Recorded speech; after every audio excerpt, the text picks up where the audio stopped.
Oh shit, we're rolling. Hey, and welcome to episode.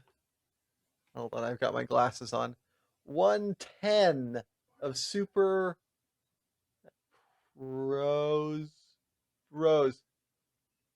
I'm player one, and with me, as always, is.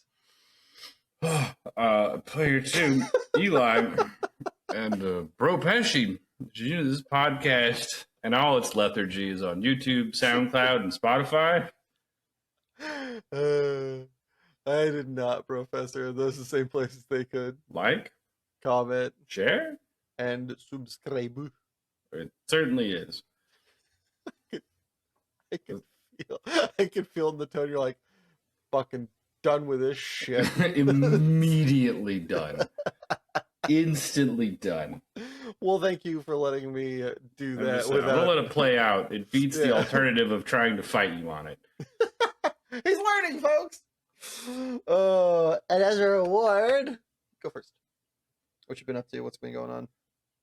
Fucking all. Well, except for I know one thing that's been going on in your life. It's the reason we didn't record last weekend. Yeah, I have spent the last week sick, and still slightly under the weather. Blech.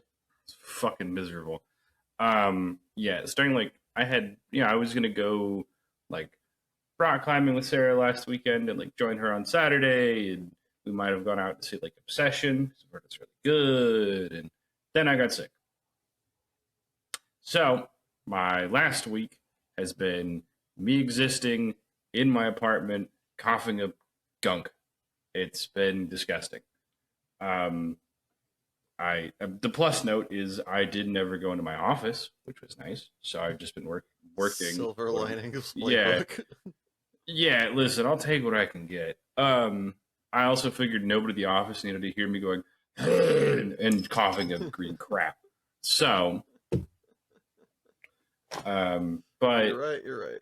yeah, I didn't figure it was a hard sell. So it has given me time to watch the shit out of a show that I'll Doro Hedoro. Second season is dope. The only other thing like fucking that I've got it done notably, like last week was just a week, and we almost killed my warlock in one of my D&D games. Like my other game has been on a little bit of hiatus as my DM is going through some shit right now and just doesn't have the mental impetus to actually run the game. Fair enough. Shit happens. Sometimes it be like that. Sometimes it do be like that. Yeah, like I don't know. I haven't done a whole fucking hell of a lot. Like especially with being sick for a week. So like it's been really fucking lame. I've been excitedly theory crafting shit for Path of Exile 2, which has a content update next weekend, and I'm very excited about.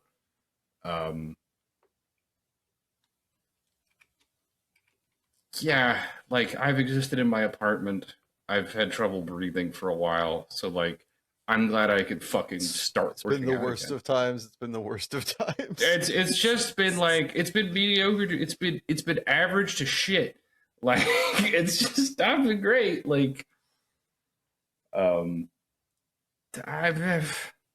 cats are cute, and I've had a lot of cat cuddles, but like that's not really noteworthy events. I did to your sickness.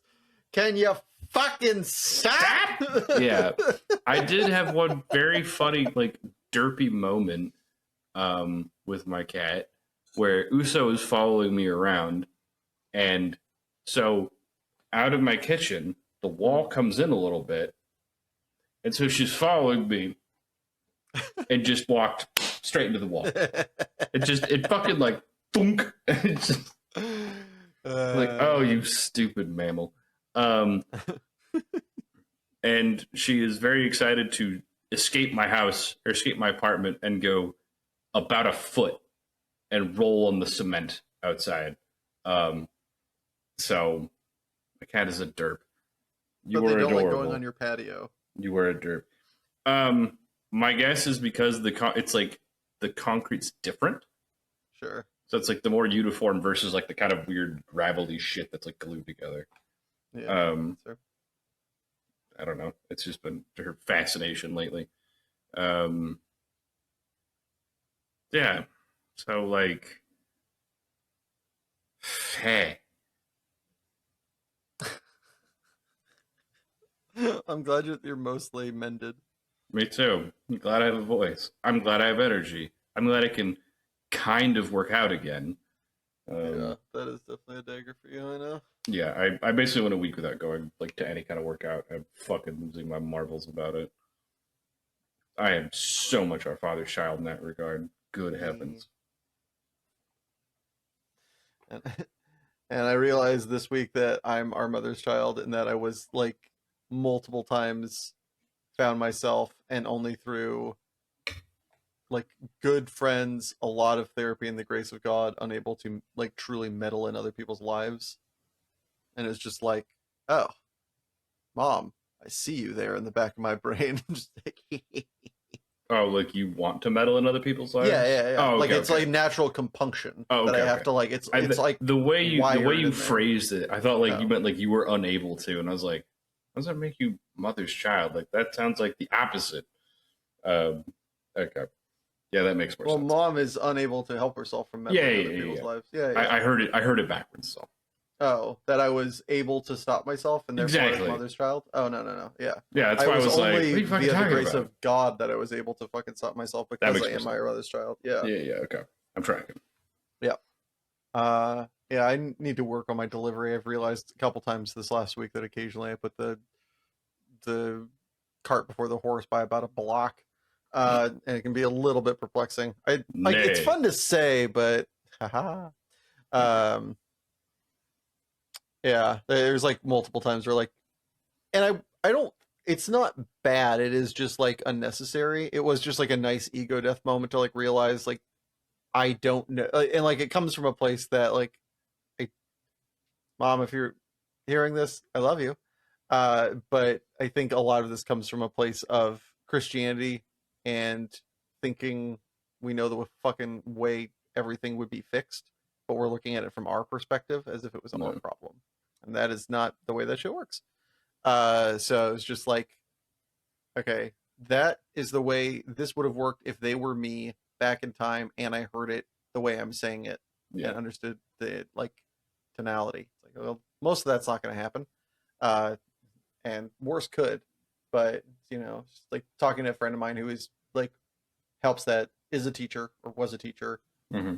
has a PhD and he's literally a psycho in like the most loving way of just like he doesn't feel emotions and he is just like so pushed back that he sees shit like so much better than I do and I am able to have a great friendship and ask him questions and like kind of get a much better like vantage point from talking to him. But it's just like had a friend that was like, man, I think he's making this mistake. He's like, I mean, I don't think you should tell him, but like you can if you want to. And I was like, no, no, this and that. And then like I just sat with it, trying to like come up with the right words. And I was like, oh, I'm treating this as if it was me, not him necessarily. Though Yeah. I do think there are some like similarities, but also like who's to say that hearing this when I was young I would have heard it and done it or didn't hear it and like there's a chance I somebody told me this and I was like whatever nerd and just like fucking did my own thing anyway, in which case what am I doing? And also like if he's not me, maybe this experience will be better for him than hearing this. Like I don't fucking know the way the universe spins. Like what the fuck am I talking about? No. So it was definitely one of those like it took a moment. Like there was definitely a moment where I was like, oh, I'm small. But then like I was like, oh, but I've grown. And I was like, yay, back to Happy Town. So that was lovely. In our last 2 weeks apart, I have been on a local magic tear. I think Nice. so a week ago Friday. So what that been like eh. So that would been the 15th. Went, played Magic tournament won it. Won it under weird conditions where this is really annoying. One of the guy that so as a store championship, who fucking cares? You can win a promo. It's not like a big deal. Sure. But a lot of the stores that run it like really whatever. Okay. It's fine. It's fair. But like the guy got talked into something. So the way they generally run it is you play until there's the last man standing, until there's an undefeated. Okay. Well, a guy had gotten a draw earlier in the tournament. Okay. And then he won his last round. And he was the only person that didn't have a loss other than me, but he did have a draw. And he argued to the TO, well, I haven't lost a game. And the TO was just kind of like, okay. And just like, I was like, that's, you know how exploitable that is? Like, you just like play against a friend. You're like, well, we can effectively have nothing happen and just both take a draw. Yeah. And neither is like, it's just free. Also, in theory, this tournament can go on forever by that logic because they you can could just have like, people infinitely draw. yeah, it's just like there's no stopping point, so you need to like not have this thing in place. Anyway, I was kind of worried that I was gonna have this like potential shyster, or simpleton, fucking pulling over on me, but I beat his ass. So whoo-yah!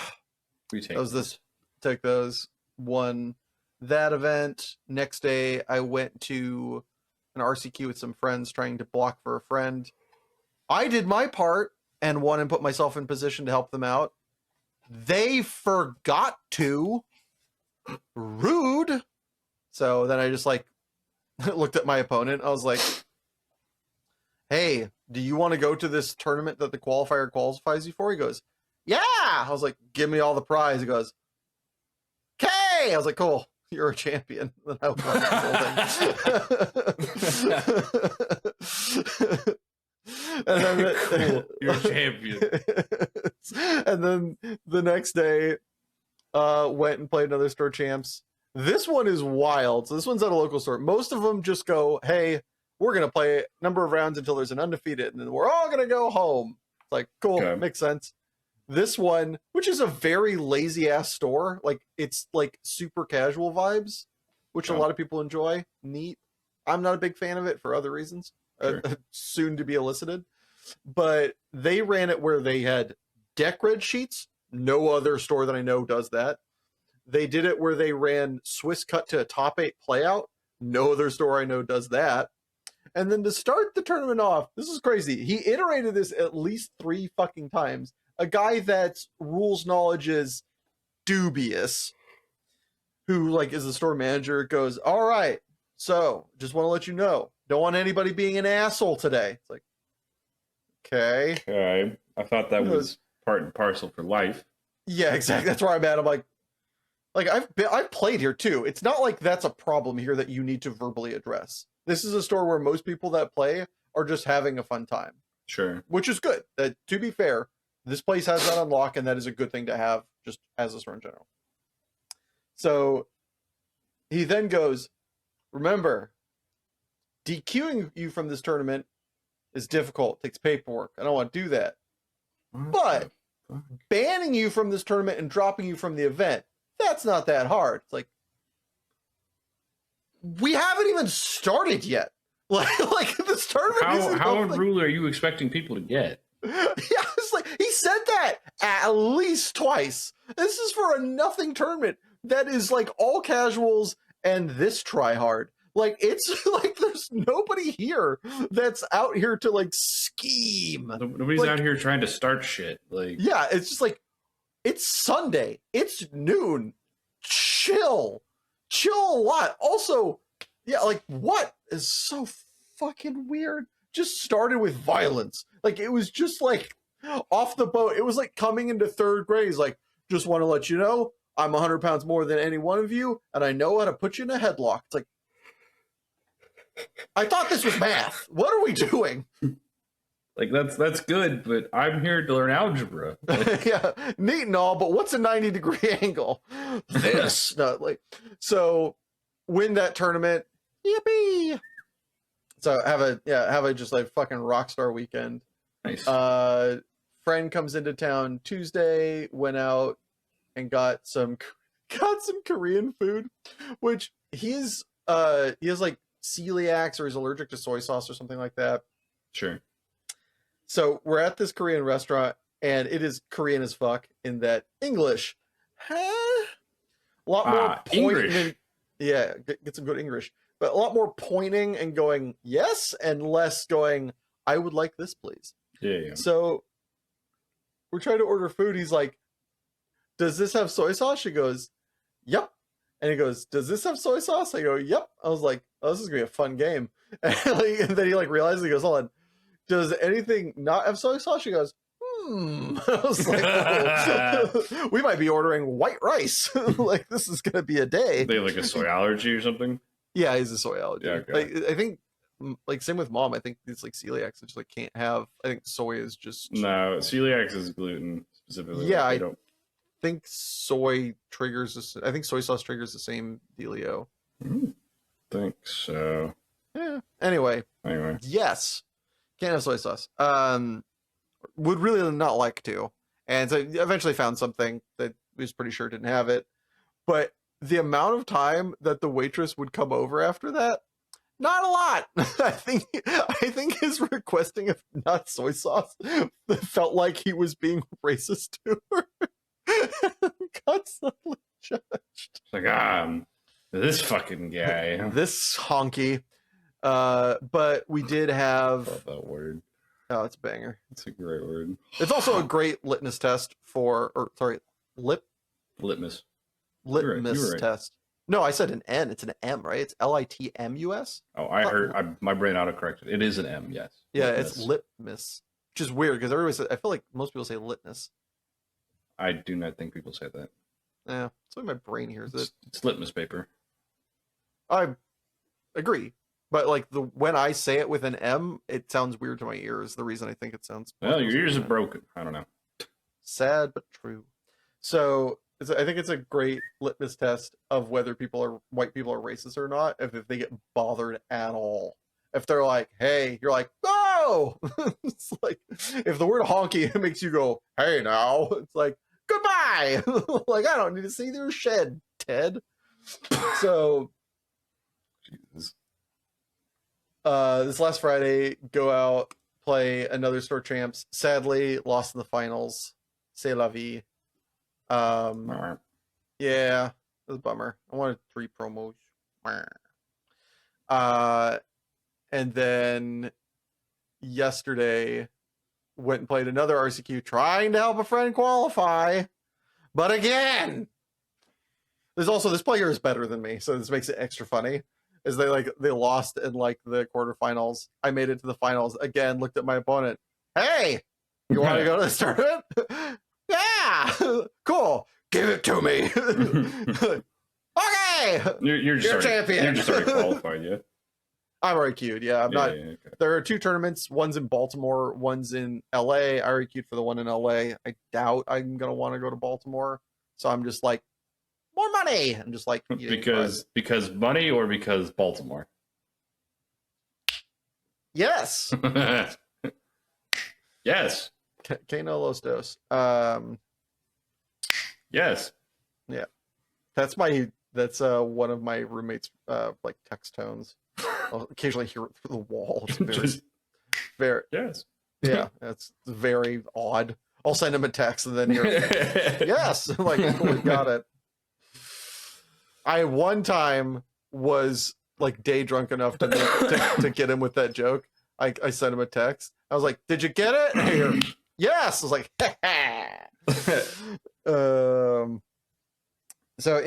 like, so you introduced actually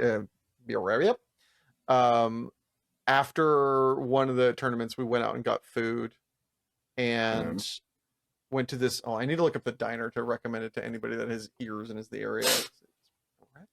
Okay. Yes. All right. So there is Brent. Okay. So if you are ever in the Valley of LA, you go to College of Northridge, you have to check out Brent's Deli. Anybody listening, and or if my brother's in town, I'll just take you there. Okay. Went there after the tournament and we're having food. A friend was like, I really want to go. If you don't want to go, we cannot. But It's so good that my family who lived in Pasadena, an hour away, where there is Cool. good food, would drive here not too irregularly. The whole family get in the car, drive an hour to go to this deli, and then drive home. Good heavens. Yeah. I was like, all right, fuck it, we ball. It is a little expensive, like for a meal. It was like for a sandwich, fries, and a side. It was Sure. $26 plus tips or plus tip.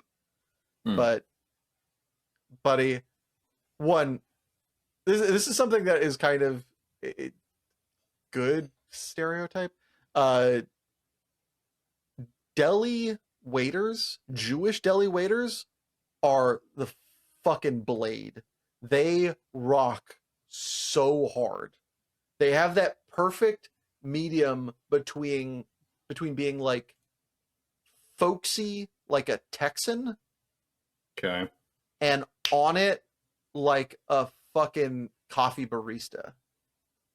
Okay. Of just Yeah. being like, what he said when he came up, I was like, hey, get this. What are the sides that are available? The way he goes to the sides, he goes, all right, so you've got potato salad, macaroni salad, this. And it was the right amount of speed, so he's not wasting my time, like insulting my intelligence, Yeah. but being completely understandable. Yeah. And also just his sass. Like, I was like, hey, I'm stuck between this and this. He goes, oh, that one's the best. It's like, I don't care if he's right. I don't care if he's making it up. It was believable, and we're moving on. Like, it Yeah. definitely is like, it's like elegant expediency. I do appreciate when it's like, I know it's up, not going to waste your time. I'm not going to like brute force nothing, Yeah. but like, we've got places to be. But it's also not, I don't care. It wasn't flippant. It was, oh, Yeah. that one's the best. Like, it had this tonality of being authentic. It's and like earnest. it's like a friend giving you the advice. Like, I'm picking between the lasagna and the spaghetti. Get the lasagna, man.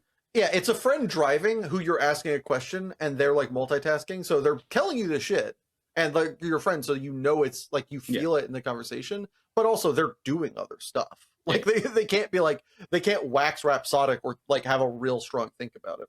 Yeah. So this guy, we get the order and he's just, when he's dropping off food, he's not slopping it, but he's not, here you go, sir. It's here's this. Yeah. It's like, you kind of need to be a little bit ready, but it's not like, oh God, what's happening? Yeah. Bruh. When I bit into this fucking, it was, what was it? Pastrami on like twice baked sourdough, twice baked sourdough or something like that with Russian sauce and coleslaw.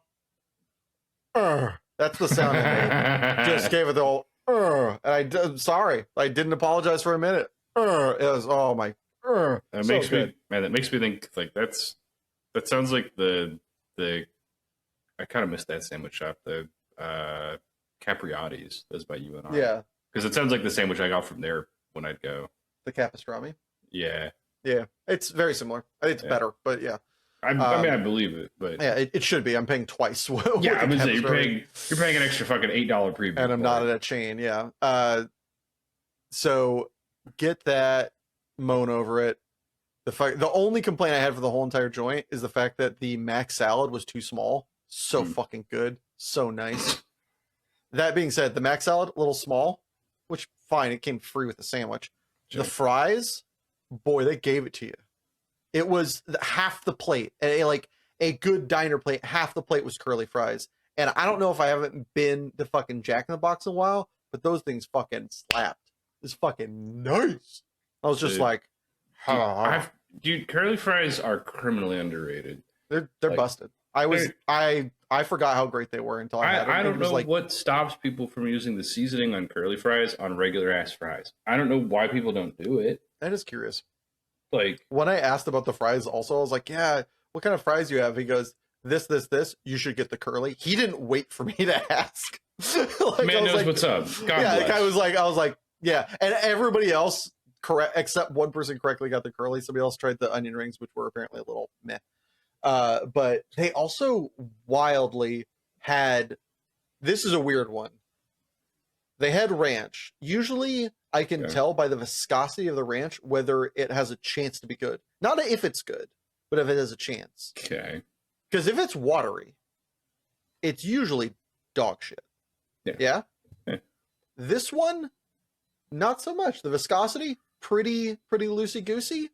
Flavor, oh yeah, I was like, I wasn't blown away and like, oh my god, I can't believe it, but I was blown away and like, my brain can't believe that a ranch with this viscosity is D's plus. Can't believe this watery shit is delicious. Yeah. Huh. I did have a dumb. So I've ordered food a couple times while I've been sick because I'm like, I just haven't had energy to make food. Yeah, it's one of the best perks of being sick is you can forgive yourself for ordering food. Exactly. I did order food one night, and like it was like I could do something, but I'm like, I'm fucking lazy. I'm gonna order pasta. Never mind that I had like leftover pasta in my fucking fridge. I'm gonna ignore that fact. Yeah. And God punished me for this. Oh no, not that it just never came here.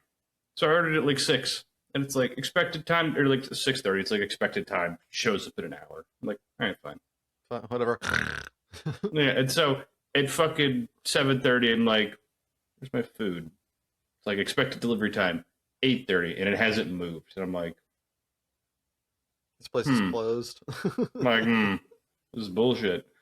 And then at 9:30, it still hasn't moved. And I'm like, all right, we're gonna fucking cancel this. Like, and I got kind of stupid defensive because like, oh, I'm like I'm not getting this. I'm gonna cancel my order.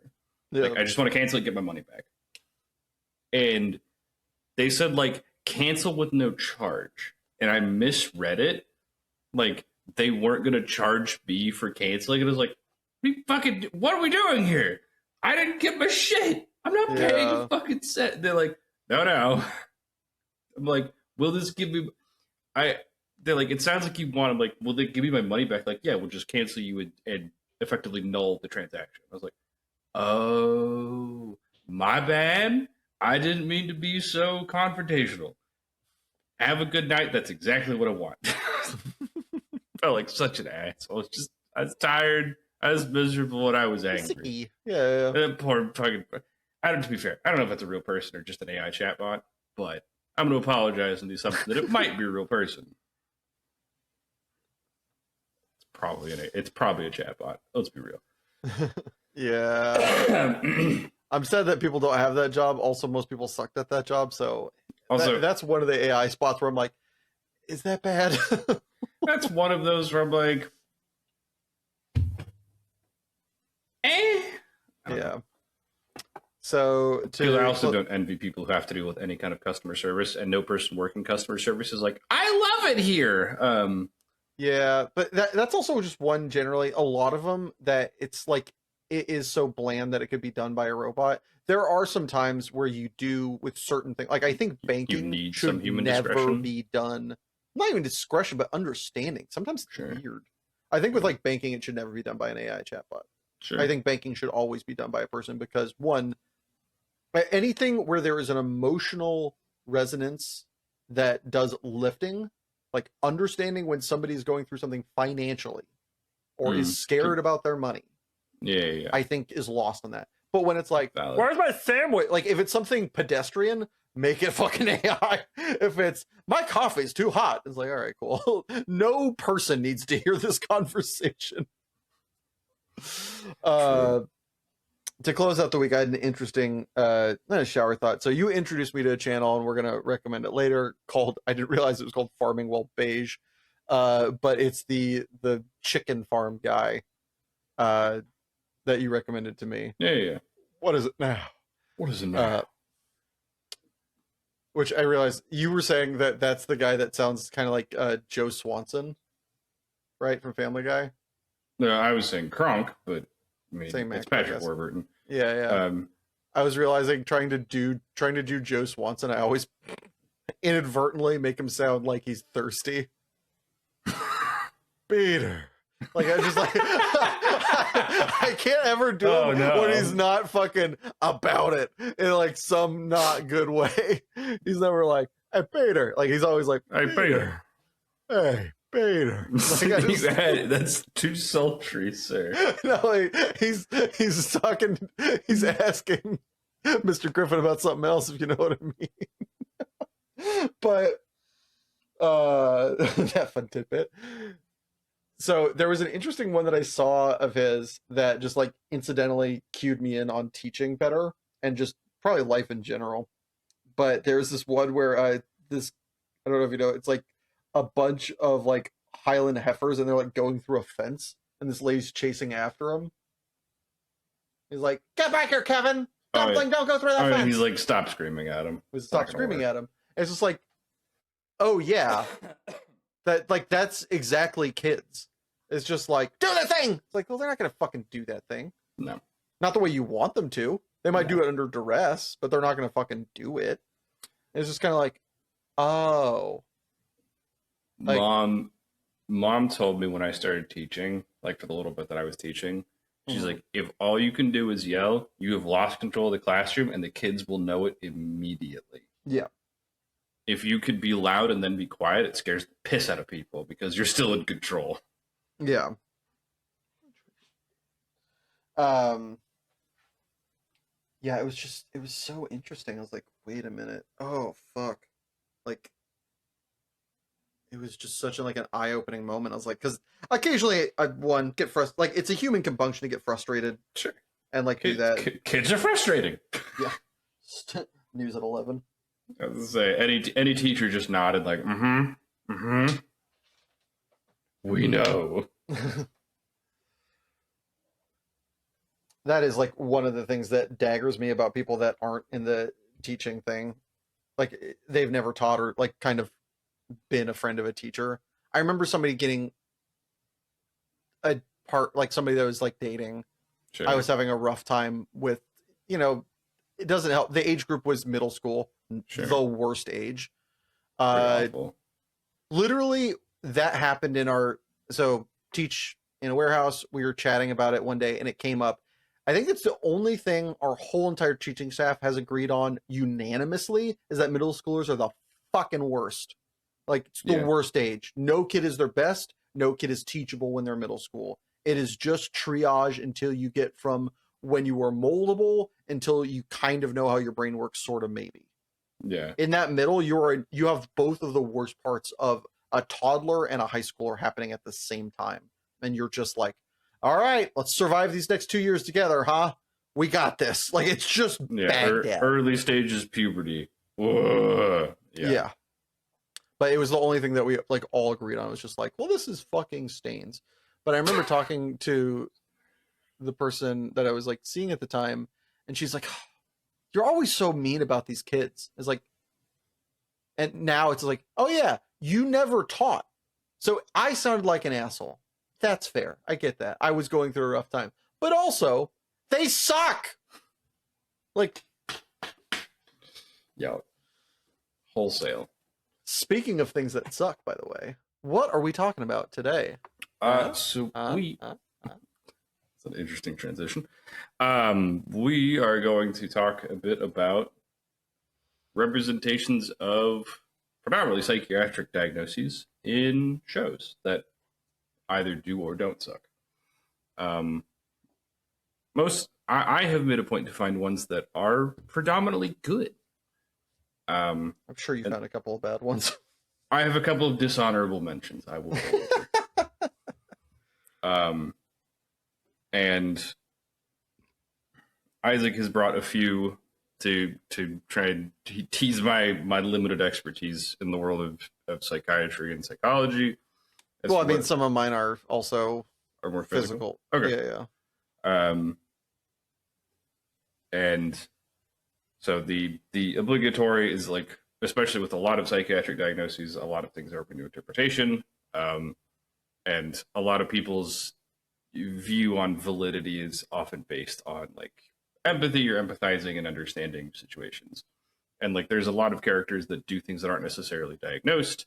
Like, for example, there's an argument, you could make the argument that like Jinx in Arcane is schizophrenic. I think that's actually a pretty good argument. It's like, but it's like never appropriately diagnosed. None of the authors of the show ever said like explicitly that she's schizophrenic. It's like, but she has auditory hallucinations, often swaps between like manic and depressive and has like kind of behavioral swings, and has a lot of tendency for like reckless behavior. It's like, all right, those are very fucking ding ding ding ding ding, and like she's the right age range for schizophrenia, like late teen, young adult kind of development with a history of childhood trauma. It's like all of these things make sense for schizophrenia. Yep. Um, so, but most of what I'm doing is more in universe, like diagnosed that I think is good. So my first pull is actually going to be Rain Man. Okay. Like the Yeah, Dustin Hoffman. yeah. Fucking the quintessential what autism is. Yeah, not autism specifically, because Okay. it's so it is a good example of something called savant syndrome. Oh, sure. Yeah, the problem is that people saw that movie and took it as like, this is what autism is like for everybody. It's like, no, not at all. What I think it did do a decent showing of was like the awkward, like some of the social struggles is a better way to say that, for people who have like autism, and like doing things like reading body language, reading oratory cues are a struggle, legitimately. Like, he doesn't fucking know how. They don't make sense to him. Mm-hmm. But savant syndrome is a real thing. It is very rare. It's very uncommon. And so, while most people did the That's wrong... why we that's why we get bent out of shape when most people that up to the last probably 5 years that were shown on television being shown as always having savant syndrome Yes. kind of pissed us off. Yeah, that's why a lot of people who like were autistic or anywhere on the spectrum, the fucking naming convention keeps changing, got very annoyed at this kind of interpretation that like, oh, you have some brand of you have some touch of the tism. What do you do that's super? And it's like, fucking nothing. Like, Look at the way I sorted my hats last night. yeah, like, I have trouble reading social cues. What else do you fucking want? It's a cognitive deficiency in most circumstances. Like, I like card games to the point that I'm 38 and I'm broke as shit. Wee. But for, I think it's like 1/3% have what's called savant syndrome, which is an extreme overperformance in a very narrow sect. Yeah. Often seen musically, like you, Okay. and it's also this kind of phenomenon is what gave birth to the phrase "idiot savant," which is kind of condescending and questionable. Well, I mean, isn't that where also like I think idiot also has a very interesting like etymology. It is a very odd etymology. Yeah. Yeah. So he is a mathematical savant, Mm-hmm. and there have been examples of musical savants who basically can't function like in normal society ever, but they can play anything from Beethoven from memory, which is crazy. You know, it's like that is a good example of savant syndrome. Yep. You see a lot. I think you see some of it also. I wouldn't be surprised in like esports and the like, or like chess. I think is where you probably like if you went diving, you would probably. I think like. I mean, you don't think Faker has savant syndrome? No. Really? No. Watching his interviews, everything about that guy screams savant syndrome to me. Like, hyper socially awkward, like I don't like, so like I don't think he's focus. I don't think he's like super socially awkward. I think he does like he's a very curated, like forward facing professional demeanor. Okay. Like, I could sort of see what you're suggesting, but like, you followed more of his career than I have. The things I have seen make me go, that guy. I'll bet on that guy. Like, is there a chance like he's there's a slight touch of autism, sure, but like there's other like he is not functionally diminished in other aspects of life. Like, he's not socially stunted.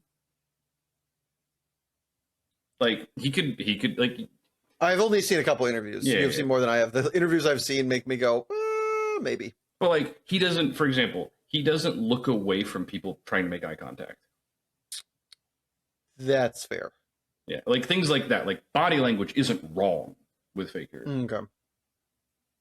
Um, That is something that I note. Random aside, that is something I noticed with myself recently. I don't know if that how much of that is just human awkwardness, but like, fuck me, I never make eye contact with like outside of like a tiny group of people and under like very extreme circumstances.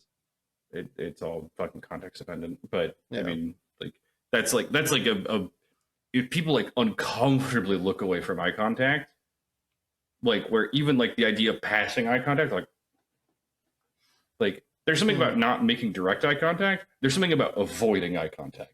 They are not the same thing. Sure. So that is, do you think it does that very well? Is there anything that you think it does either also as well also or not well? The kind of caretaker dynamic is like I mean, that's awkward bad. But I don't like think- I think I by think that's- design. okay. Do we want to ping pong back and forth, or do you want to just go down your we list? we can ping pong back and forth. Okay. So, just because I have this one queued up, I'll send this to you. What do you think about this clip with a pacemaker?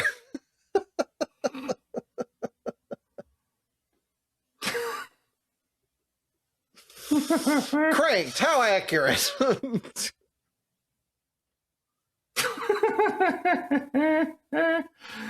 I love Craig. No, that's not how it works. Like, that's. I mean, I think you'd short the pacemaker. Like, also, the whole point of a pacemaker, like, and I get that he doesn't have a pacemaker in his chest. He's like something else that's weird. It's like an artificial catalytic converter heart dealy. Yeah, and so it's like, because the whole point of a pacemaker is that if your heart starts going into VTAC, it goes, oh, and basically does what paddles do, where Sure. it shocks you to try and It's reinitiate. gotta suck. Oh, yeah. And anybody who has a pacemaker is like, oh, yeah, it's like being kicked by a mule. And out of nowhere, Yeah, Mike and just, Tyson hit me in the chest. yeah, just fucking from the top rope. So like that. So if you were to take external paddles and shocks with a pacemaker, I think you'd fry the pacemaker. Yeah. Like it's the medical equivalent of wearing a condom on a condom. It does the opposite of what you yeah, want. Which, by the way, fun fact: don't do that because they will tear each other apart and you will have nothing. You just created things that can move and create friction. Yeah. The double rapid is bad for every reason. Yeah. All right, so shocker. Yeah. Shocker. Crank. Not good medical information. Not the most medically accurate. What do you have next? What's next on the? Oh, pretty good. Better Call Saul, actually, and it does something that not many things do, which I thought was very interesting. And with his brother having psychosomatic issues with his electromagnetic hypersensitivity, because it's entirely in his head. Yeah. So psychosomatic meaning. Psychosomatic meaning is essentially that, like, it's entirely in your head. Like it's not driven by a physiological cause. Does that mean that can be, for lack of a better term, undone? Yes. Okay. Yes, that is exactly what that means. So like people who have like there will be people who have like injuries that like it's healed, but it still hurts, or they still feel impaired by it. But like they will occasionally just forget that it should be hurting, and they'll function as normal. Like another decent example of this is like in the first season of Sherlock, Mm-hmm. where like he walks around without a cane. Leg. Yeah. Exactly. Like that's another good where it's like, oh, he took shrapnel to the leg, but his leg is healed. Like it works just fine. Is that like a conditioning thing where you like get it? Like, is that how it comes about? Is you get it in your head that you need to do this either by your own or somebody else's recommendation, and you just kind of It lean can into it? be. Okay. It can kind of. There's a number of sources that can stem from, um, and like there's also other kind of weird, uh, other kind of odd sources that can trigger sorts of things. Like phantom limb is a very different phenomenon. I'm not going to lump those two together. But some people have viewed that as psychosomatic pain. It's like there is actually a physiological component to it. Um, but like that one is you can rewire your brain. There's really cool tricks how to do some of that. Like the mirror box is such a neat one. Mm-hmm. Because like but that's like that actually has reason for it hurting. But in the case of Charles having his electromagnetic hypersensitivity, now you see, like, I mean, they do it multiple times where it's if he doesn't realize that there's electronics, he's fine. Like, Yeah. yeah, they do it. Like, I think the first or second episode was like in the hospital, and the nurse like turns back something on that's out of his line of sight, and he doesn't respond to it Mm-hmm. to like prove that it's like, no, this is in your fucking head. Um, and I mean, then there's the super infamous court scene, which is so cool, where he like plants the cell phone battery on Yeah. him, and he's like, "Yeah, it's been there for 20 minutes, and you didn't know."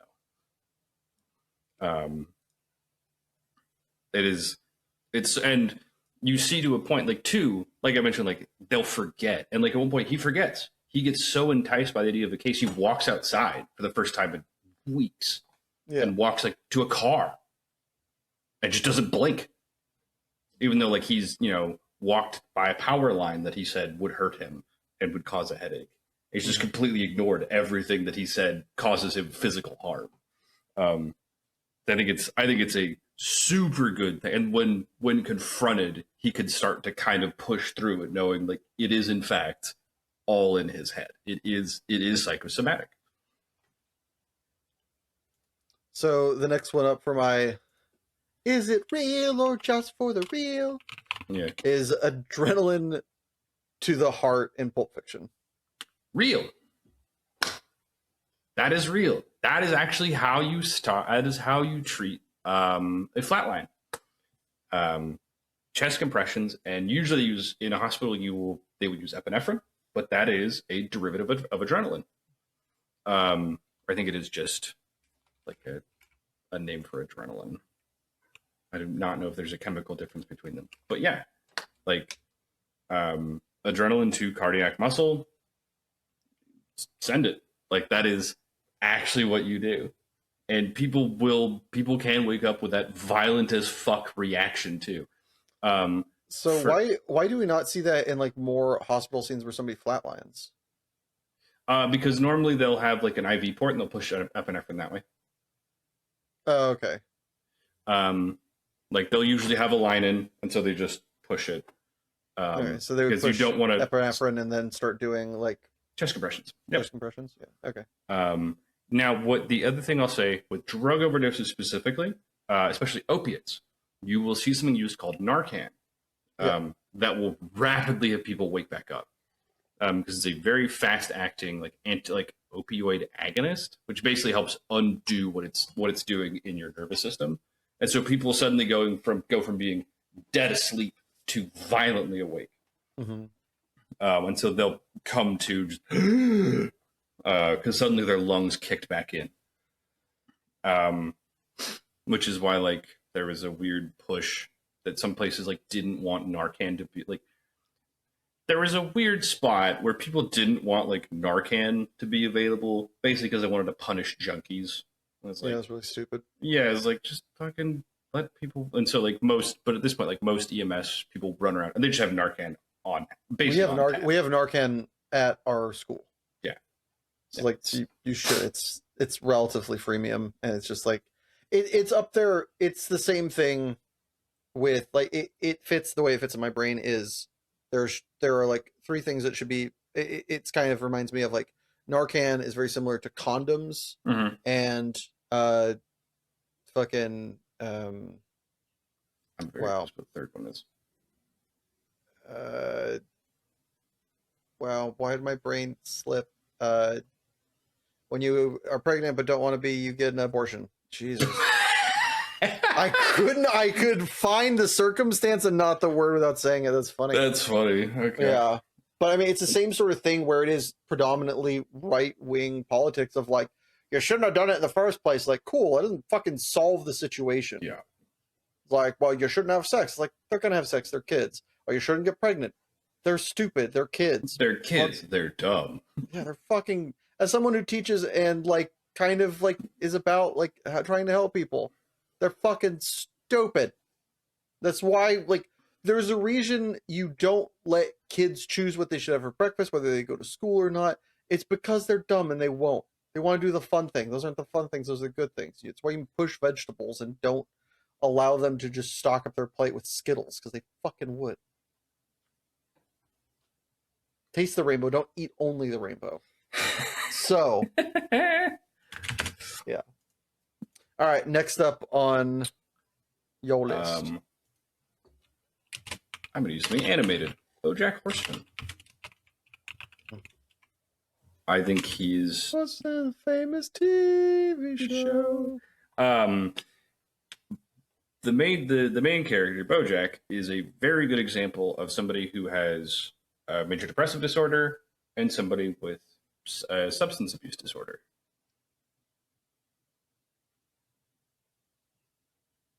Sound like anybody you know? Then call this number. Yeah, seriously.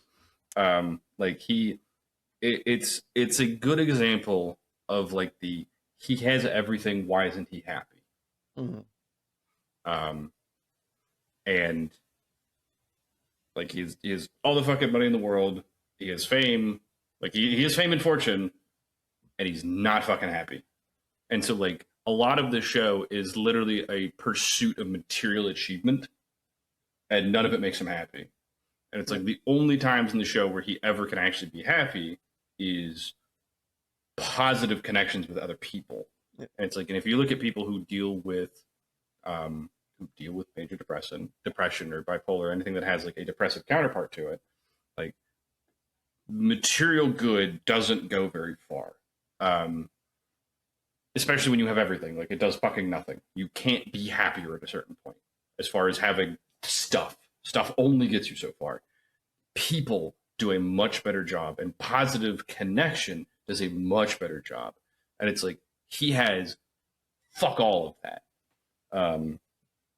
And because he has serious problems with substance abuse, he can't maintain positive connections for very long.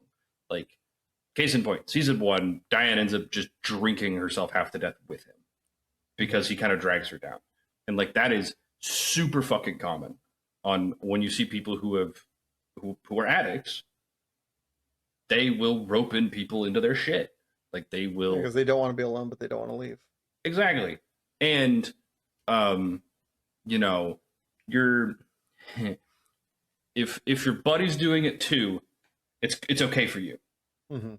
And like there is definitely that crabs in the fucking barrel mentality that you can find in addicts and groups of addicts, where it's like, I don't want to be doing it alone, so I'm going to make sure they do it with me. Yep.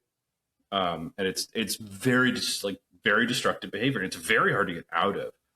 And so like, and you know, they even have really good examples of like relapsing, like with Sarah Lynn, and who fucking drags her back into it. It's fucking BoJack. Like he just gets hit with a social pressure, and instead of responding healthy and going to a friend for help, he goes for fucking just to get blitzed as shit because he wasn't taught and modeled like good coping strategies at home, because his home life as a child was a nightmare. And so it's like, even though he has things, he doesn't know how to deal with not being happy. He doesn't know how to make himself be happy or even pretend to facilitate good relationships and foster good relationships. He was never had it modeled for him. And so like, as goofy and as good as the humor in the show is, it does such a good job showing dysfunction in general for somebody who it's like, what's their excuse for not being happy? It's like, well, all this explanation. It's really well done. The show is. The only problem I have with the show is when people or occasionally websites push it as a comedy. It has comedic elements to it, but it is not. Like Like it's this is a heavy fucking drama. you could I could give the argument of it's a dramedy Yeah, because it if you, definitely has like I it is a think lot of humor. I think you do have to kind of look at it a certain way or be of a certain mindset, which valid. Everybody, looks Sure. at things certain ways and has different mindsets. But to say it's a comedy, To say it's explicitly patently, comedy, yeah, no, or comedy no, first, like I yeah, think no. there's just dozens of episodes in a row that I mean, they'll make you laugh as much as they'll make you cry, but you're not going to like walk away You being will like, not come out of it emotionally unscathed. yeah, it is not a light watch by any means. No, God, no. It's you watch it with Zoloft and some ice cream. Like most comedies, Yeah, yeah. So the next one, another comedy banger. We've got electroshock therapy on One Flew Over the Cuckoo's Nest. That is something that used to happen. Is that what the end result would be? Where it would be like a lobotomized catatonic state? It depends on how hard you Okay. shock somebody, but I think that could happen. I'm not as familiar necessarily with outcome, but I do know that it would fuck people up. Shocker. Because I know they've done it. I know they've done like electric shock for like conversion camps and shit. And there's Yeah. a reason it's viewed as like, oh, that's torture. That's just torture. Yeah. I do know that like people have Is- gotten like burns and Yeah. like have had neurological issues. Like, oh, you have palsies in your hands now. Like your hands just shake now because we shocked the shit out of Got a you. little extra electricity left in your system there. Yeah. But like I don't know how much you could cause cognitive impairment. Sure. I totally believe that you could. Like I definitely believe that there's real world examples. I just don't. Stick up a car battery to someone's Yeah. temple. It turns out when you just effectively tase somebody within an inch of their goddamn life, Yeah. it has adverse side effects. But So, what is there any medical logic reasoning for that, or was that like the medical equivalent of lobotomies being helpful in like the was it 30s or whatever? Because they did, like, correct me if I'm wrong, they did think lobotomies were helpful to people that were going through it, as if that was going to be a benefit to the person. yes, Yeah. Um, Which that's a misdiagnosis from a snake oil salesman if there ever was one. I mean, they also used to do it with a fucking ice pick. Like, there's reasons called Yeah. ice pick lobotomy. No, but like Yeah, I was saying that glibly. The guy that pioneered it was a snake oil salesman looking to make money. So it just gets worse. Like it was just like, Hilarious. yeah. I think the problem is that I think like a lot of early, and I'm not sure, Okay. but I think there was like early electroshock was seen as a way to treat what was perceived as behavioral problems. Okay. And so I don't know how, like, I don't know that it was particularly effective. Like now I'm actually just curious. Electroshock therapy, ECT, electroconvulsive therapy. Dear Wikipedia. Because I like what this reminds me of, and I'm not sure, is the kind of like obviously the fucking lobotomies were just wrong.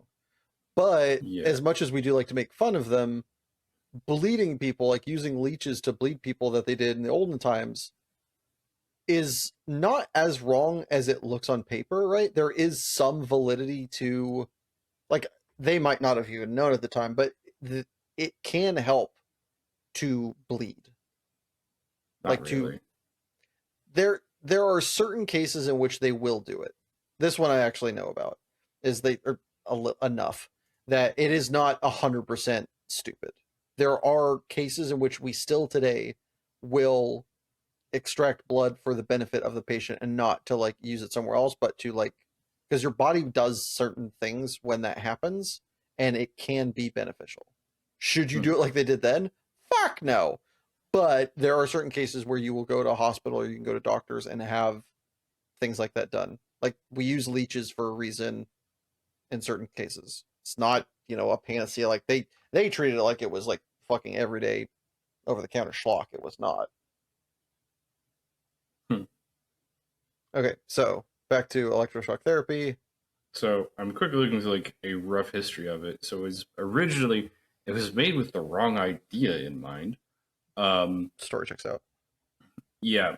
Uh, someone thought it could be used for treating like schizophrenia and epilepsy. Well, Um, it can help with that.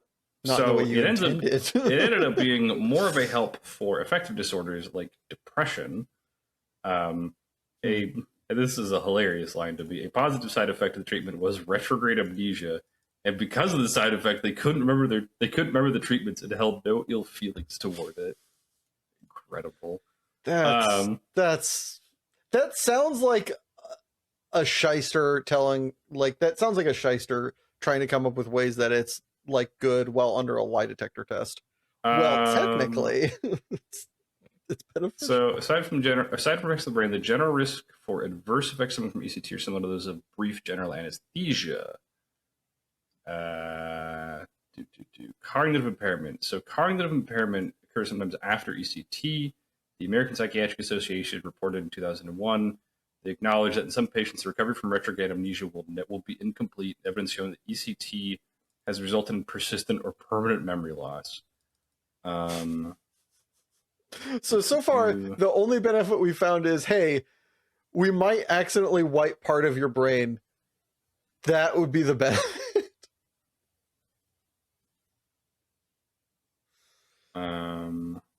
This sounds like somebody who is fucking wildly not risk averse, who doesn't like therapy. It does sound like it did. It does sound like ECT does have like some use for like for depression and things like that. But like I don't know how damaging there is. Rather than cause brain damage, there is evidence that ECT may reverse some of the damaging effects of serious psychiatric illness. Okay. So not likely that you just like super shock somebody into a vegetable, but you could shock somebody so they don't remember a lot. Sure. But also seems tenuous whether it's something you should be doing in the first place. Yeah. It feels suspect as fuck. When the benefits are, you'll forget. What? Like this is a medical procedure, folks. All right, what's your fourth entry on our veranda? Bless you. Excuse me. A weird show that has an interesting showcase of adult dissociative identity disorder called United States of Tara. Oh yeah. Which I thought was a really interesting, like, trying to live when occasionally you're four different people. Or I think she is like five. But, yeah, like 5 or 6. The swaps between and the awkward, like the fact that one of her personalities is a lesbian, which is a jarring one for her husband. But I thought it did a very interesting, and some of the handling around, like, I can tell her she's Tara, and she doesn't. Right now, she's fucking Phoebe. Like, I feel that there's a lot of the examples of like dissociative identity disorder go like way too hard, and they kind of over dramatize, and like sometimes it's fun. Like things like Legion are sometimes like it's cool, it's fun, it's crazy, but like it doesn't do a good sense of like, yeah, they're still normal people that just have to deal with this. Mm-hmm. And so like, and normal people have families. Here's how they have to fucking deal with this, because it is partially their problem, unfortunately. It's one of those like your disorder affects more than just you. Yeah. Just because how you're right in proximity. Good an example versus comedy is it? Like, is it like, are there cases that are shown that are like that kind of, right? Or you are like changing, the person is like changing who they are? Yes. Like that can happen for sure.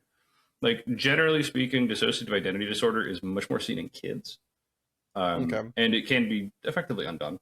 Um, but it's usually like as a result of like childhood trauma um, Sure. that they like your brain can't cope with. So you literally just create another personality to effectively tank it for you. Yeah. Um, like as much as I don't love the depiction necessarily in Mr. Robot, the reason that Mr. Robot exists is perfect. Um,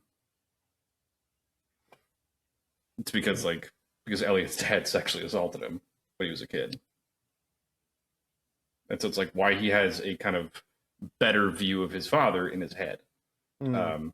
and because that's the personality made to effectively safeguard that secret and Yeah. make it so his childhood was palatable, and like that is a perfect reason why someone would have dissociative identity disorder. How it presents, I think, is much better in the United States of Terra, where it's like she doesn't know. She will just be like, oh, I'm back to being me. And then some days she's not. And some hours she's not. And sometimes she goes crazy and feral. And then we'll come to somewhere else. Like, because people who have dissociative, it's in the fucking name. Like, you are in a dissociative state. You lose time. You have blackouts. Or, like, you will have fragmented memories of another part of your, like, psychology running the boat. Um, Hmm. so I think that was like one of the better and lower dramatized versions. That was cool to have a look at. So my next one up is I didn't know you'd seen this movie. We'll go over it a little bit later. Is in Caught Stealing. Mm-hmm. The character has his kidney removed, Yes. and then is told he cannot drink like ever again. Yes. Is that correct? And if so, I don't think so. yeah, I was like, we have two. Well, you have two. You don't want to stress it, but typically the stress for drinking is associated with your liver. Sure. However, like I do think there is some strain put on kidneys and like worry about renal failure if you are just forcing it to en mass process alcohol. Like Hmm. I do think there is some risk in that regard. Also, You like there's a can't, by the good way, random aside, just making sure I didn't get this wrong.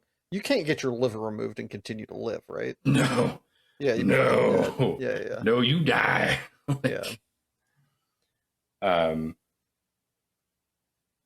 like, and, but I will also point out that like caught stealing is like set in like fucking 95 or something.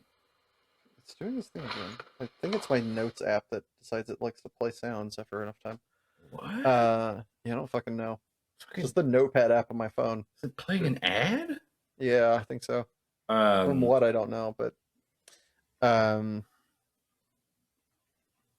be like, I don't think so. Like that I because I remember that and that sounded a little weird to me. yeah.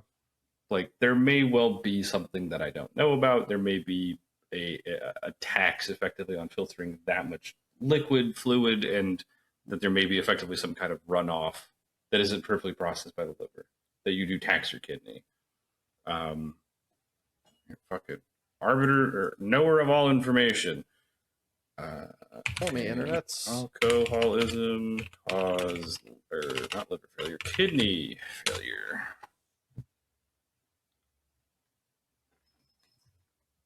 Yes, it can. So, excess alcohol use can contribute. It looks like to liver or to kidney health issues.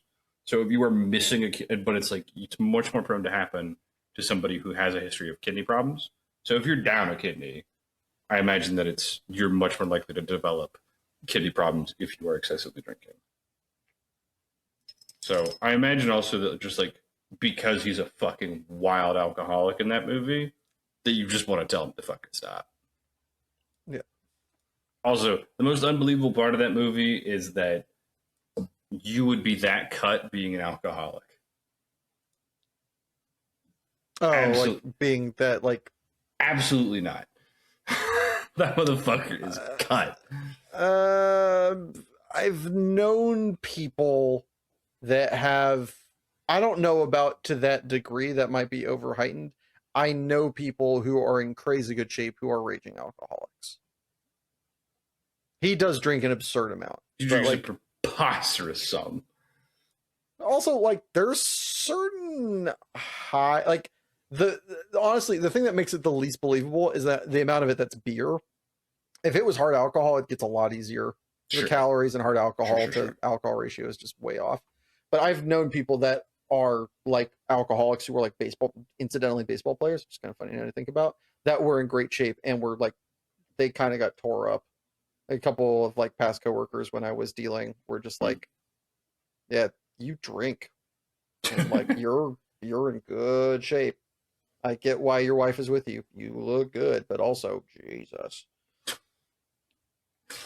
Um, yeah, we'll talk more on that. More on movie later. that at 11. Fuck, it's 11. Next.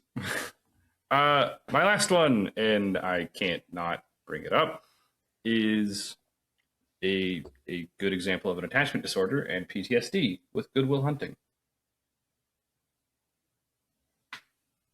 Like, also Attachment disorder for those who don't know. where basically you don't develop new relationships because the risk is not worth it. You do not develop intimacy with people, you avoid it. And it's emblematic when Skylar says, I love you, and he immediately responds with leaving her. Mm-hmm. He can't do it. He can't risk it. And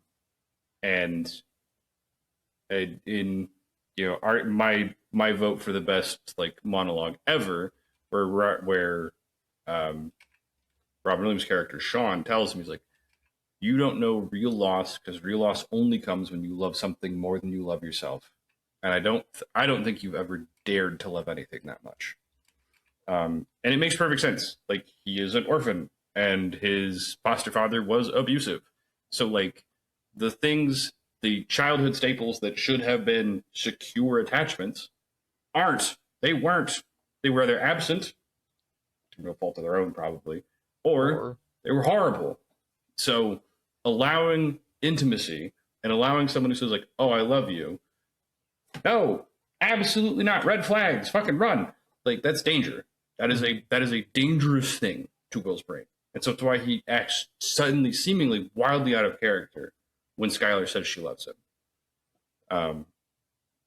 Because So for her, basically a defensive mechanism from like kind of set up by past experiences. That is exactly what it is.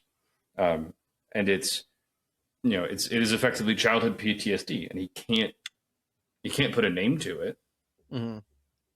And like he kind of does at the end, where like he jokes about it, as like, when he says like, what's in the file, in the kind of preamble to the it's not your fault. Yeah, that scene is such a great meeting of hurt minds, and why I love therapists that take who they are with them into the brink, as opposed to I am all business. It's like, because that scene is so perfect because it's so real, because he's able to, like, because he broaches it by like, I would kind of defend my younger brother by like having my dad focus on me. Because he asks, he's like, do you have any experience? He's like, I've done therapy for 20 years. I've seen a lot. He's like, no. Do you have any experience? And my dad was a mean drunk. The interesting nights he wore his rings. Yeah. Where it's like he gets it, like where he shows the like, yeah, I get it. I do. I've been there too. I know what you feel. And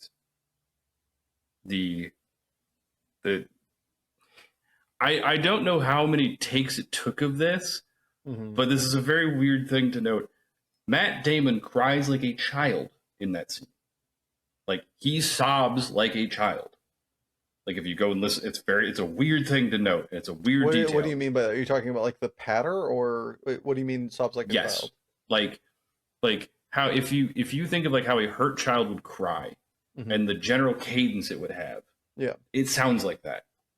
Like, he doesn't sound like that isn't how you would think of like a grown man crying. Like, no, he sounds like a hurt kid. Yeah. which I mean, good intentionality, right? Yes, Like, like, and whether or not that was intentional, but it's like it's a very interesting thing. Where it's like that just sounds like a kid crying. Perfect. Like that scene is memed on to death because it is so good. yeah. Um, but yeah, like there's also that movie has probably the best example of like, oh, this is what a good therapist is supposed to look like. Because Jesus H Christ, I have seen some shit. Like, I like, I like some Marvel shows. Like, I like Daredevil Born Again. The fucking therapy person they have in that show, I'm like, your ass. You suck at your job. You are bad. Everything about you is bad. Like, um, It'd be a good future episode if we could rank like TV and movie therapists. We already know who's going to get yeah, we first know who place, wins. but yeah. The only contest is fucking Uncle Iroh. Well, I would say he's not a therapist. They're like literal therapist characters. Yeah, It's like there's a lot of terrible portrayals, but I think like as time goes on, we are getting better and better ones. yeah, that's true. As you know, it becomes more and more part of the zeitgeist, more and more like memed on and like made normalized. We are Yeah, getting better and better for sure. portrayals. Um, That those two are tied probably. yeah, but like I think that seems a good example of like that's actually what a psychological breakthrough can look like, and it's simple, like, and it's a very simple, except it's a very simple reality he just couldn't stomach as a kid. Mhm. And so it's like, why can things change? Well, because the social or the narrative paradigm in his head is different now. Yeah. So good shit. So my last entry is going to be actually more in your wheelhouse. This is on me. I didn't check in with my co-host here and realize he was going all noggin. I thought he was going to explore other parts of the body. I have Beautiful Minds example of paranoid schizophrenia. So in Beautiful Mind, if you haven't seen it, I haven't seen it. he literally sees people that aren't there and talks to them and has whole like he believes he is being followed by the FBI and has an FBI handler who helps him do things. He believes that there is a girl that sees him and like, you know, has conversations. Like there's like 3 or 4 people in his Sure. life that he goes and hangs out with, talks to, that full stop aren't there. And it's not like they're another person. It's not like he's misunderstanding somebody that's real. They just don't exist. They Yep. are manifestations of his mind. Yep. Schizophrenia, like one of those things. Schizophrenia is a grade. Like it depends. As you can have way worse than some people. But that is like one of the biggest hallmarks for schizophrenia is hallucinations. Typically, it's auditory. Most people who have schizophrenia don't have visual hallucinations. Those are more uncommon. But often people are pretty like is ow. I don't need you to kick me in the nuts, Uso. She fucking scratched her ear and started to thump and just went bam. Oh, ow! Can you fucking stop? Seriously. So hallucinating people is probably one of the more common, like visual hallucinations. That's why most people who have like schizophrenia will talk about hearing voices. Mm-hmm. And there was a a kind of joke done to prove bias in psychological diagnoses, where they basically had people go and just say, you know, I sometimes hear voices, and not give any extra context for it. And like, you know, they had like 20 students do this. Mm-hmm. Like fucking 15 of them were diagnosed as being schizophrenic, and they were like, there were no follow-up questions asked about what are you hearing voices of. Yeah. Are people behind those voices? Is it just your neighbor? Yeah. Personally, the little exposure I've had, or very close exposure I've had with schizophrenia, was when I worked at like the little group house thing. Mm-hmm. And Friday mornings, I would drive someone to work who was very schizophrenic. You the person who like punched me at one point numerous Yeah. times. Yeah. Because I remember like one morning, she was talking, like getting very agitated hearing the voices. And I was like, have you tried telling him to be quiet? Her response, she just turned, looked at the floorboard, and went, shut up! It's like, Jesus fucking Christ. Okay. I suppose that works. Like, yeah. It's so like I don't know, and it's arranged, so I could believe that there were people who, especially when unmedicated, will see and talk to people and be convinced they are talking to people that are not there at all. Yeah, it definitely is. Definitely is something. Yeah. All right. But now we have the fun ones. We have some dishonorable mentions. Oh yeah. First, Wondering how long this list is going to be. not super long. I don't want to go like wild into depth and just go to smear campaign. But one I do have to fucking call out is the show Monk. Really? Okay. Yes. OCD is, and there's a fucking character in The Good Doctor that they do this to, and it's fucking silly. It's not as silly. bad, but it's like very eye rolly. Where like people think OCD is like, oh, I have to like that you get hyperfixated on things being clean, or it's really not that. OCD is more like your brain gives you this really stupid compulsion, and it's like, clink this glass 3 times or you're a pedophile. Like that's, so you do it because your brain gives you insanity, and it's like, it's not constructive. And so like Monk's OCD is played as like very jokey and almost constructive, like where if he goes with it, it's helpful to him. And it did the thing where like he's super smart because he's OCD.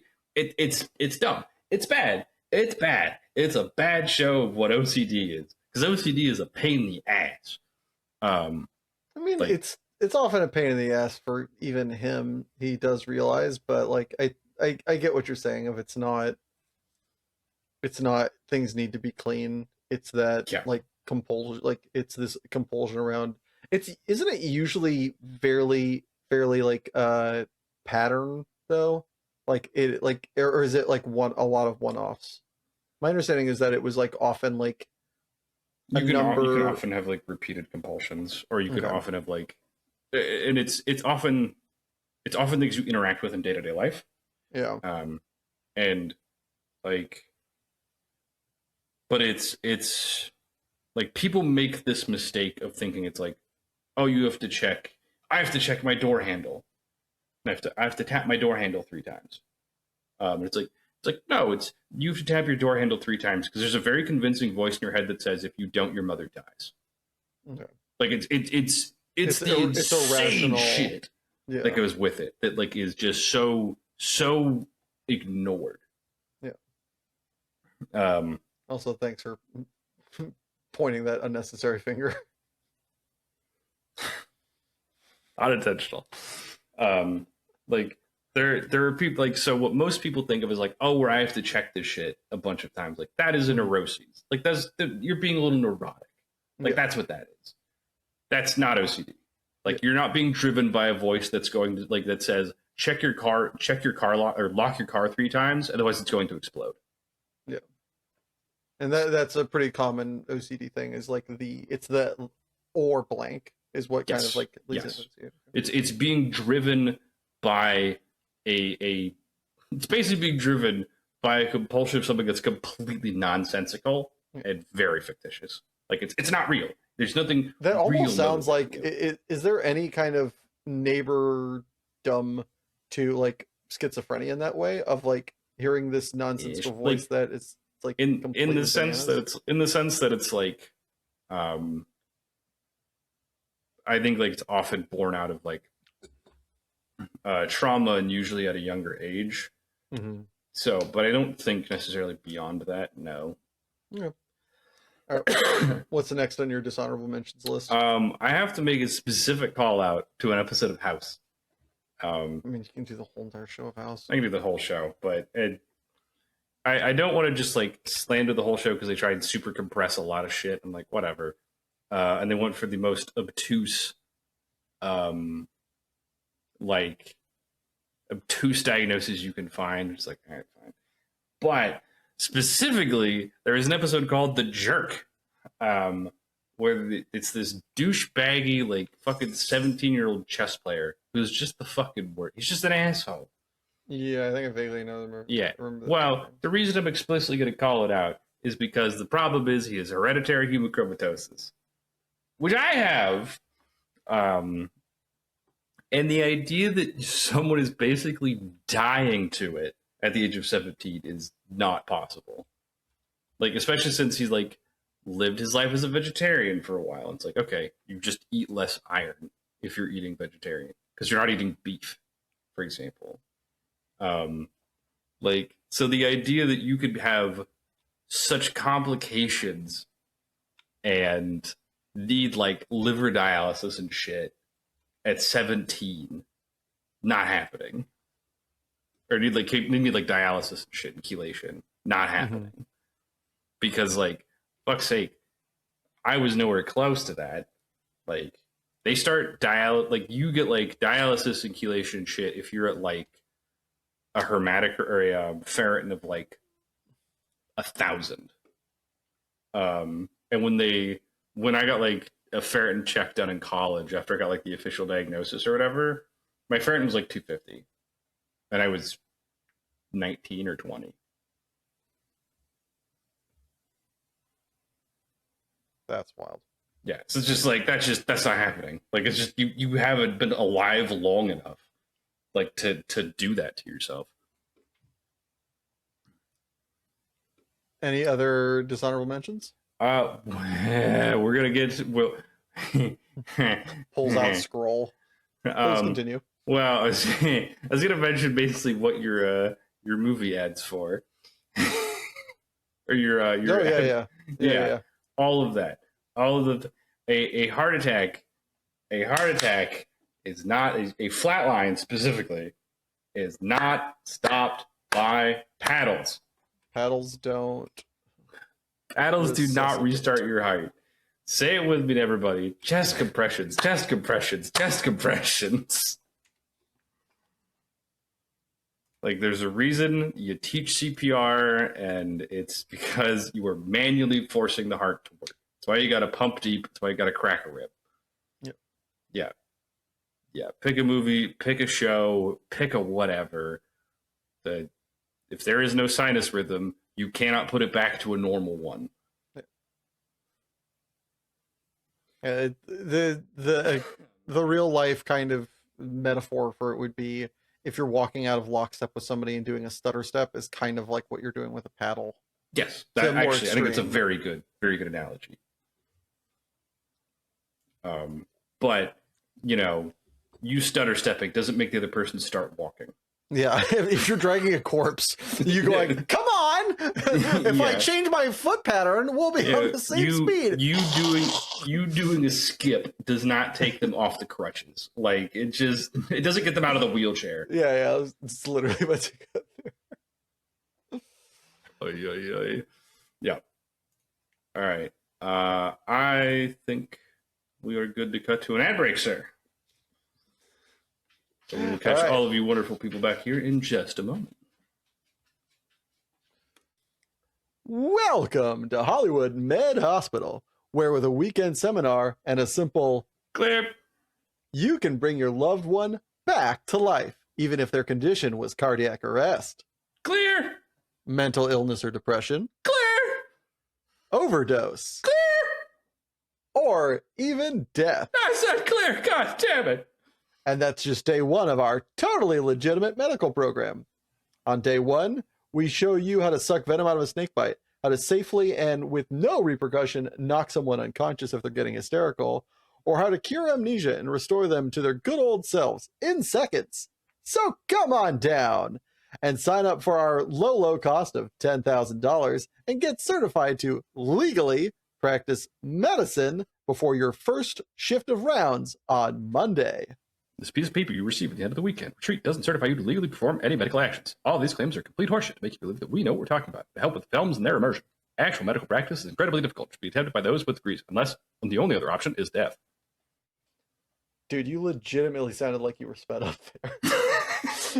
I was like, God damn, how's Eli doing that? Thank you. That was like, that freaked me out a little.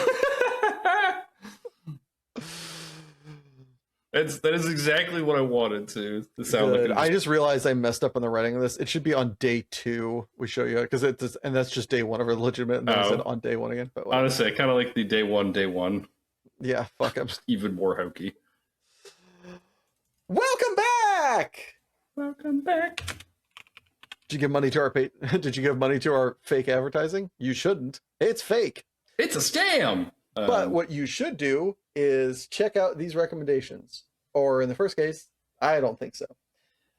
So earlier recommended Caught Stealing, or talked about Caught Stealing, and I saw it last week, and I don't hate having seen it. It was definitely well acted, directed, and shot. I just don't think it was well written.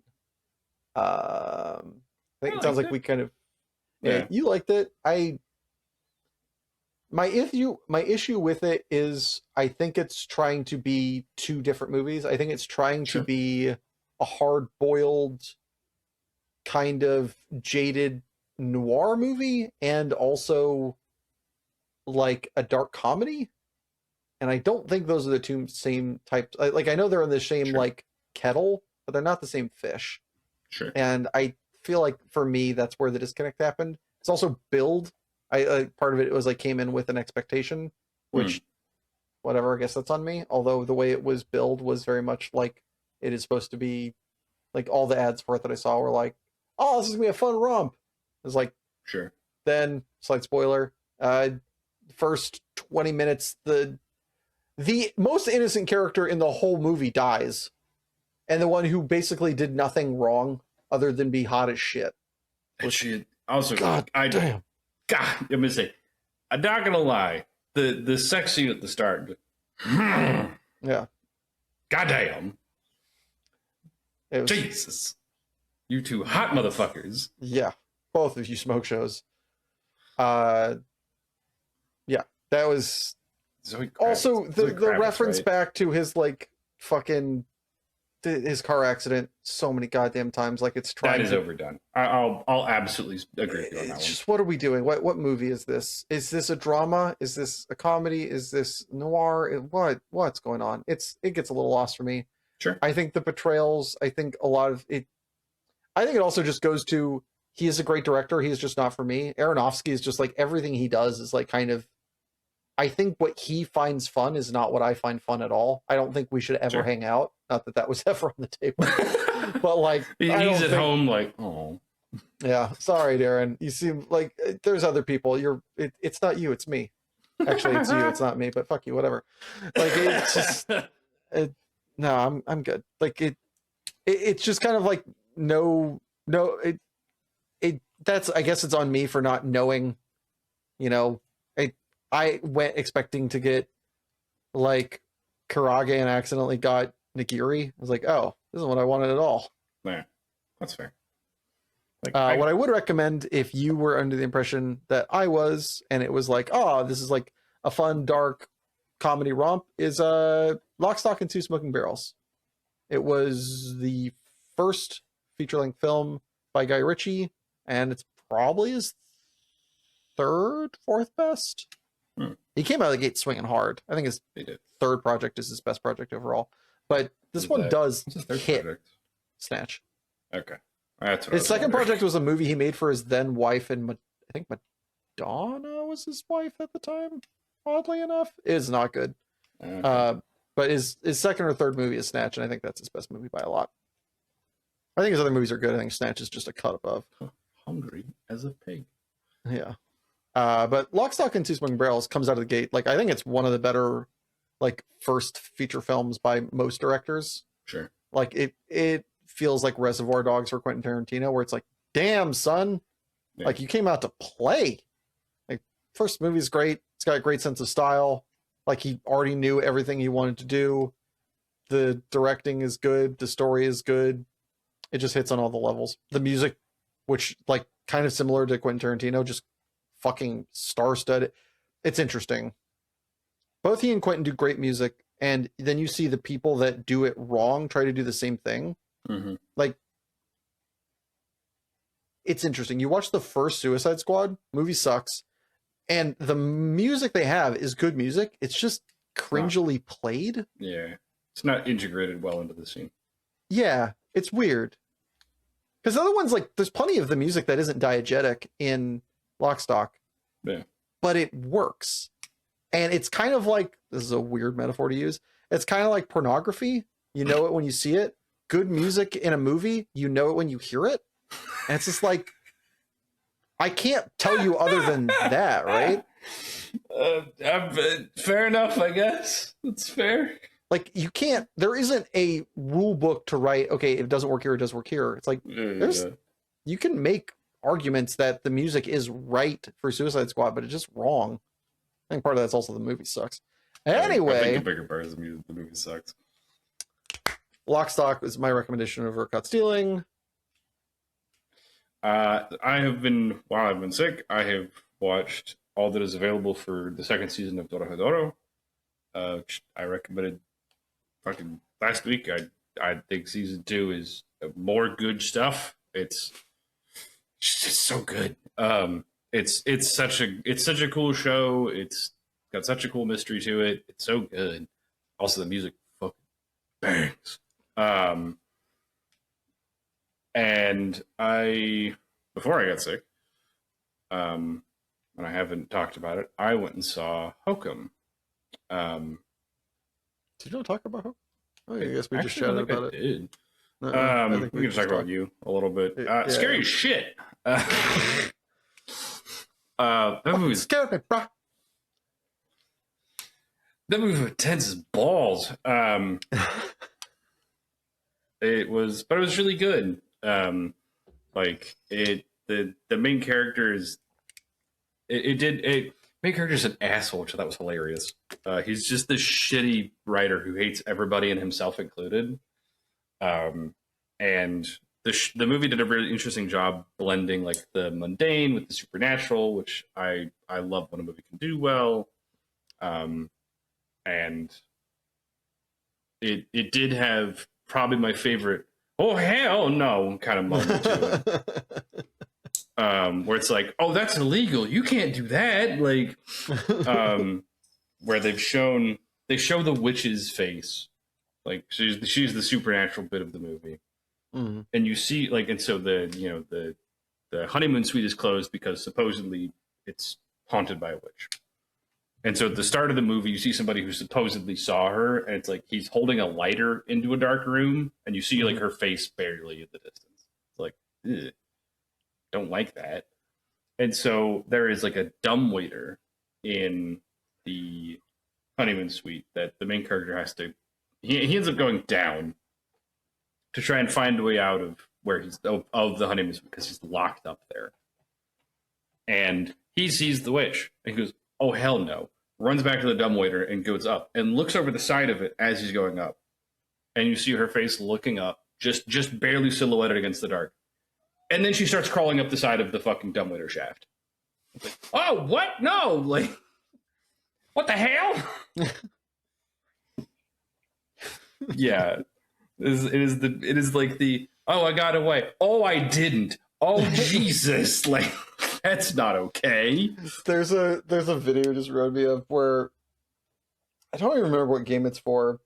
This guy's like out. He's like, "Yeah, I'm gonna shoot this thing with a rocket, but then we're gonna get back to the ship. It'll be fine." Shoots it with a rocket and goes running. He goes, "All right, it's at its perimeter. It's not gonna chase us." And then you just see it go, "Yo!"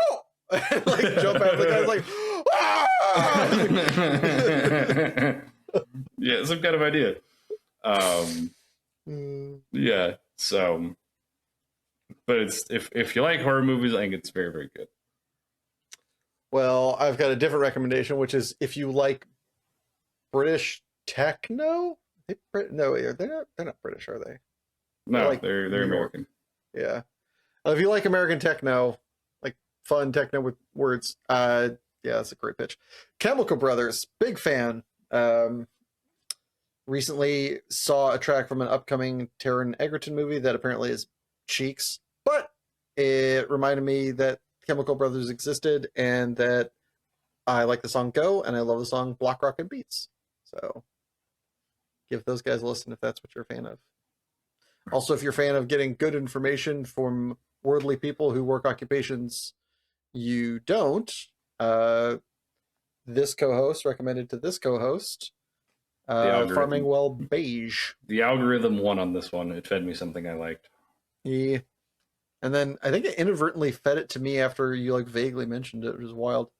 But yeah, Farming Well Beige will be in the description, but is a African American, Native American farmer in like Virginia. Virginia. Yeah, he occasionally talks about Pennsylvania, which throws me off, but I believe he's in Virginia. And just I like him for what else he says. So far, I just agree with him. So that's a little bit of cope on my part, but also the information in regards to farming and food is fascinating and helpful. Yeah, like it's one of those industries that like I touch because I eat. Yeah. But I have so little lens into what farming is like, what the food industry is like, what all this other shit is like. And so it's interesting to get kind of a peel back of the curtain and be like, this is how it is. Mm-hmm. These are things that happen. This is some of the pitfalls and misconceptions and. And it's very interesting, and he's very eloquent. He's very well read. He's very well spoken. It's also fucking hilarious. He's very funny. Speaking of shows that are hilarious, what is our quip off going to be this week, Broskinkowski? I mean, how can we do a medical thing and not have it be House? The sassiest man in the business. And with that intro, I'm going to put a couple minutes on the old counter reader. Now let's go. Can't I get pregnant by sitting on a toilet seat? Absolutely. There would need to be a guy sitting between you and the toilet seat, but yes. Another person just died. Where is your outrage? Sure, they're dying, but it's got a great beat. It's never lupus. If her DNA was off by 1 percentage point, she'd be a dolphin. Why do people drink? Is it sustenance? No. Is it taste? No. Is it the company of stout, hardy men? I don't think so. Is it killing pain? Yes! 7.5% life dollar. You talk to God, you're religious. God talks to you, you're psychotic. Foreman's black. What? How long have you been sitting on this information? Ah, House. I've heard your name. Most people have. It's also a noun. You've got rectal bleeding. We've got rectal bleeding. Oh, we've got rectal bleeding. What? All three of you? Do you have hair in your special place? You know what this means. Your mom is a slut. A unicorn isn't a unicorn. It's a donkey with a plunger stuck to its face. Trouble in Paradise, 2 o'clock. Wait, your 2 o'clock or my 2 o'clock? Over there. Makes us both wrong, not equally wrong. You were at least 6 wronger. I'm not warm and fuzzy. We're basically a stuffed animal made by Grandma. I hired you because you are extremely pretty. You hired me to get into my pants? I can't believe that would shock you. It's also not what I said. No, I hired you because you look good. It's like having a nice piece of art in the lobby. All right, what the last we have to do? You're talking about cutting off a kid's hand? Yes. We're talking about cutting it off, not subdividing it and putting it into condos. It's not a legal issue. Are you being intentionally dense? Huh? Yeah. Well, that's that's our episode.